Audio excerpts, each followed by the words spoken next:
Hello and welcome to Engage TV, the program where we talk about community-engaged learning, research, and service. I'm your host, Megan Franks, with the Office of Student Leadership Community Engagement. Today, I am joined with special guest, Steve Reagan, the manager for the Noxubee National Wildlife Refuge, and Taylor Hackmack, the volunteer coordinator. Hello and welcome. Hi, Ryan. Hi. Thanks for having us. Awesome. So tell me a little bit about your background, how you came. Steve, we'll start with you, Steve, how you came to the refuge and your position that you have now. Well, before coming here to Starkville, I was in Atlanta at our regional office. So I was supervising 42 national wildlife refuges.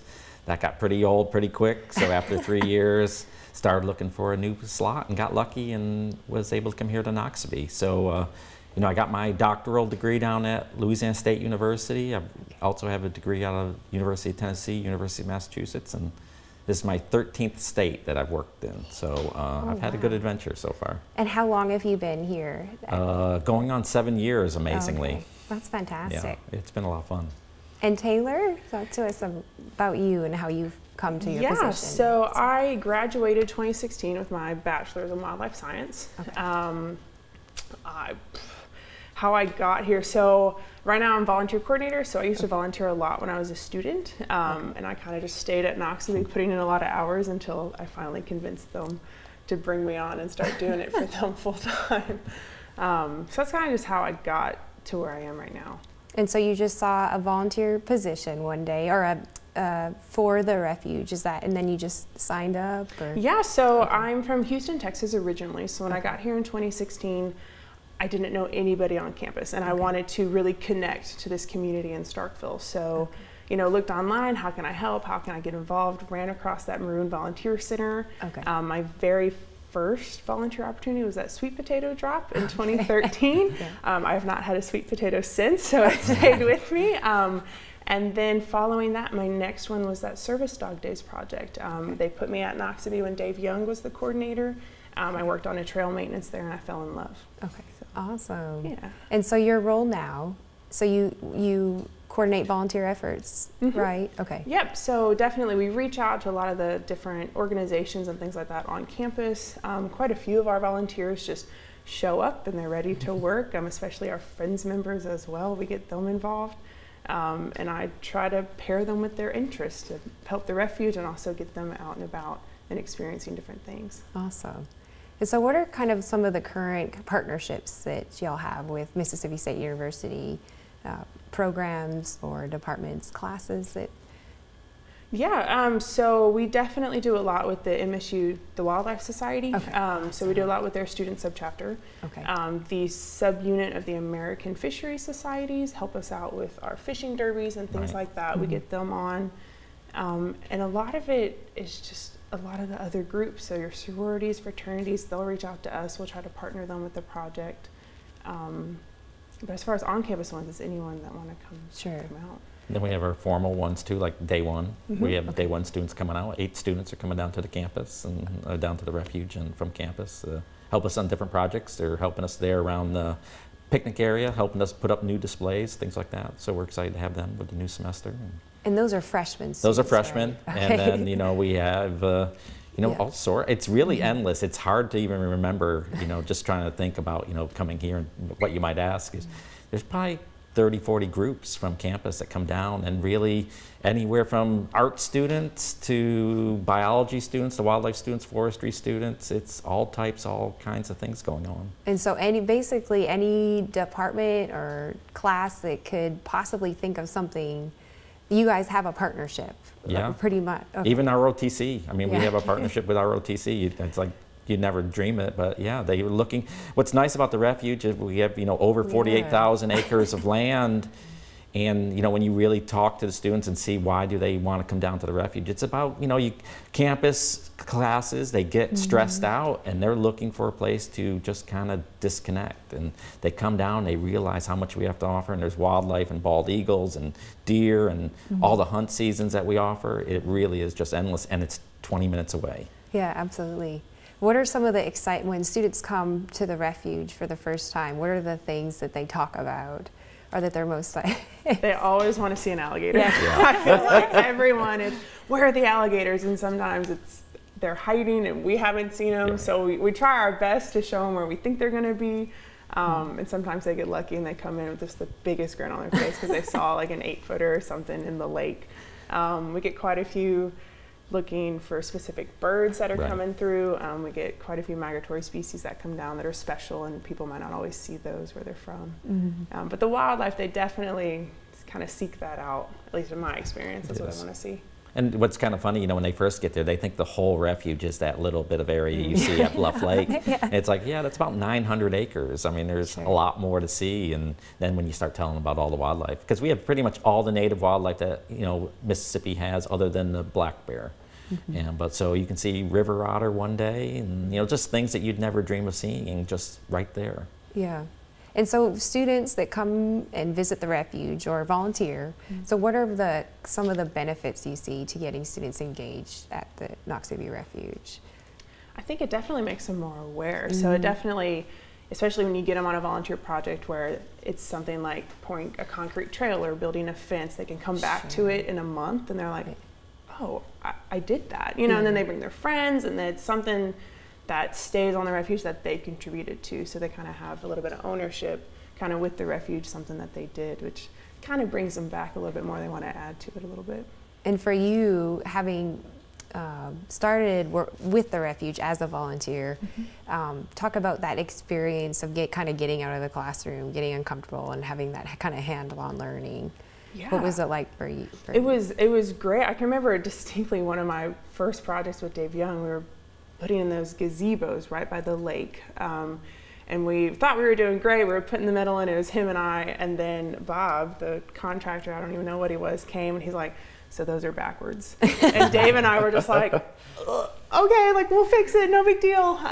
So we had to quickly, it took the whole afternoon, but we fixed him up. And so just almost that learning process of not doing it correctly, but you were with a partner so you could adjust, readapt, and, you know, get it right the first time. And no one was mad.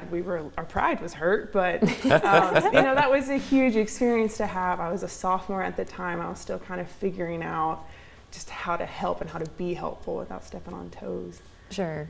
What people don't realize is, you know, it's like Bob was a volunteer as well. Yeah. We kind of called him Bob the Builder because he built a lot of stuff. And you know, there's only 10 staff total that work on that refuge. And, you know, we have $30 million in assets, all kinds of stuff. The road that they drive in on, we maintain. And so really more than half of our hours of actual work happening on the refuge is through volunteers.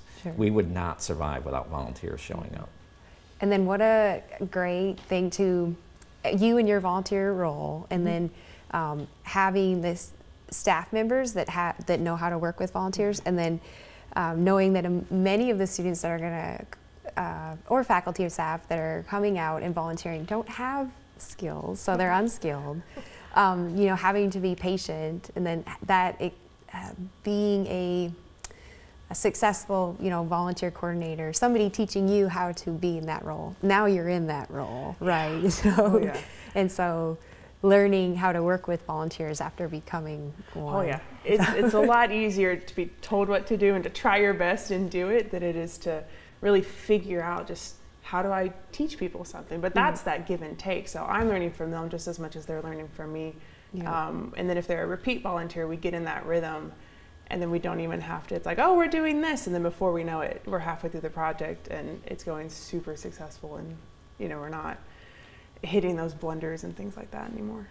And there was so last week I was going through an Instagram post by I think one of our groups on campus, and you guys had a big project a week ago, right? We did. We did on Friday. Okay. Tell me a little about that. Oh, we're laughing. Okay. We're laughing. Yeah, we're laughing. It went very well. Okay. But, I mean, the students were just amazing. Because it's really what we're laughing at is because we planned it all out. Taylor and I worked together. And we got some of the forms for the concrete. They were going to pour concrete sidewalk with us, which is not something people do every day. No. So we were trying to outthink it as best we can and get it prepped for them to show up. And everybody showed up early, which is somewhat unusual. You know, a lot of times, you know, students and volunteers, they show up only on time. Right. These folks showed up early, about 15 minutes early, which was, okay, wow, we're early. We got some real go-getters. So we got all prepped and everything, and everything was scheduled to kind of really, the concrete was going to start pouring at 2 o'clock. Well, 2:07 came, and it's like, where's the concrete truck? And so we called the company, and it's like, we're just loading now. They're like an hour away. So we had to talk to all these students and say, are you willing? Because now we got a concrete truck coming, and there's Taylor and I. And it takes a lot of people to pour concrete. And it's like, are you guys willing to stick with us until the concrete? And they said, yeah. And they really hung in there with us and did a great job. I mean, they were phenomenal. They were the best group ever.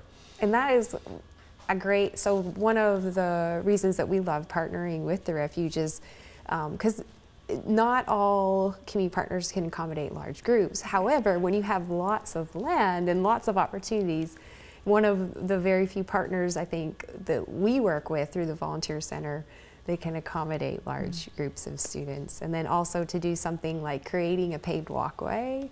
And so that also example that we give to student volunteers, like students built that, right? And then hopefully we're looking to build more of that in the future. Oh, it's endless. I'll be dead and gone long before we finish. But it's amazing. We had 600 volunteers at one time. Students that came down and built that first segment of sidewalk. It was a lot of people in one place, but it was amazing. We had 5 cement trucks pouring at once, and they did it. It is pretty incredible what can happen. Absolutely. And so what are some of the ways that organizations can get involved in the refuge? So would they reach out to you, Taylor, or you, Steve? Yeah, really either or. Taylor, usually when they reach out to me, I get them in contact with Taylor. But really the opportunities are endless. So it really doesn't matter what your interest is. You know, it's just like the MSU campus. There's something going on that really relates to what you're interested in somewhere. You just need to get connected to it. And when we have so few staff, it's like we're always looking for somebody else to help. Absolutely. We really, and I kid with a lot of volunteers when they call and they said, well, if I just come down, can I volunteer? It's like, oh yeah, but come ready to work, because if you show up in the office, I'm going to put you to work immediately. It's not like next week, it's today, tomorrow, now. And I think our students really like that too. So we not all agencies are able to accommodate them that day, and so appreciate if a student was able to walk in and go right to work. That's good. They don't understand how desperate we are. We have the tools ready. We just need the people. And so anything going on in the next near future community-wise and events? So October 30th is our Noxubee Refuge Day. 20th. So 20th, you're right. Okay. The 20th is our Noxubee Refuge Day. So there's going to be a ton of activities. The canoes are going to be out. A lot of MSU representation is going to be there. But it'll be from 10 to 2 that Saturday. On October 20th. 20th. Okay, so we'll look for that on your calendar, right? Awesome, great. Well, thank y'all for coming out. This is Meggan Franks for your session of Engage TV. Thank you.